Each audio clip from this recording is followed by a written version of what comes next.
نبی کریم رؤوف الرحیم صلی اللہ علیہ وسلم نے بندہ مومن کے کئی جگہ پر اوصاف بیان فرمائے۔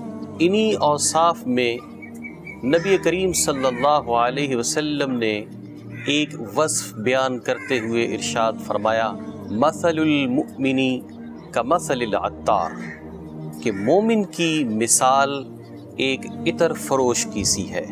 اور آگے ارشاد فرمایا، ان جالستہ نفعک ان ماشیتہ نفعک ان شارکتہ نفعک، کہ بندہ مومن کی مثال ایک عطر فروش کی سی ہے، اگر تم اس کے پاس بیٹھو تو وہ تمہیں نفع دے، اگر تم اس کے پاس سے گزرو تو وہ تمہیں نفع دے، اور اگر تم اس کے ساتھ کسی کام میں شریک ہو جاؤ تو بھی وہ تجھے نفع دے۔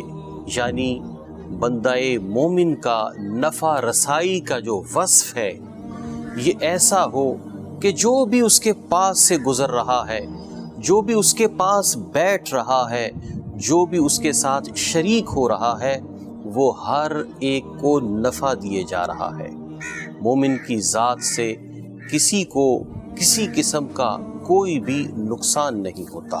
اور پھر یہ دیکھیے کہ اس مثال میں حضور علیہ السلام نے جو مثال بیان کی ہے وہ ایک عطر فروش کی مثال ہے۔ عطر فروش کی دکان کہیں بھی ہو، وہ اپنے تمام ارد گرد کے لوگوں کو خوشبو کا نفع دیتا ہے۔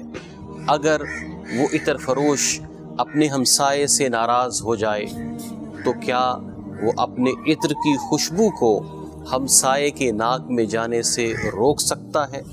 نہیں روک سکتا۔ تو یہ بلیغ مثال حضور سرور کائنات صلی اللہ علیہ وسلم نے اس لیے دی ہے کہ بندہ مومن کا جو نفع پہنچانے کا وصف ہے اس میں کوئی چیز بھی آڑے نہیں آتی، یعنی بے اختیاری طور پر اس بندہ مومن کا وصف ہمیشہ دوسروں تک پہنچتا ہے۔ تو ہمیں بھی غور کرنا ہے کہ ہم بھی مومن ہیں، کیا ہماری ذات سے اس طرح عمومی نفع لوگوں کو مل رہا ہے یا نہیں مل رہا؟ ہم سب کو اپنے ایمان کی کیفیت اس نفع پہنچانے کے وصف سے معلوم پڑ جائے گی۔ اللہ تعالی ہم سب کو اپنی ذات کو ایسا بنانے کی توفیق عطا فرمائے کہ جو بھی شخص جس طرح سے بھی ہمارے ساتھ منسلک ہو وہ ہماری ذات سے نفع ہی پائے۔ یہی ہمارے لیے ایمان کی تحسین اور زینت ہے۔